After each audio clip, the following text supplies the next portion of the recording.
I'm happy to introduce the new Persian turret clamshells by Westalee Designs and Sew Steady.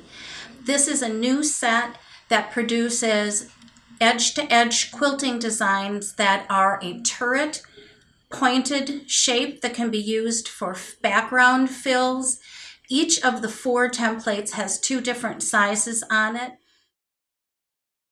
Start at the bottom hook, stitch up to the tip and back down, and then slide the template over. The template has wonderful laser etched markings in it that let you know the exact height, and there are template lines that help you space it as you go across and change from row to row. So let me show how it's stitched.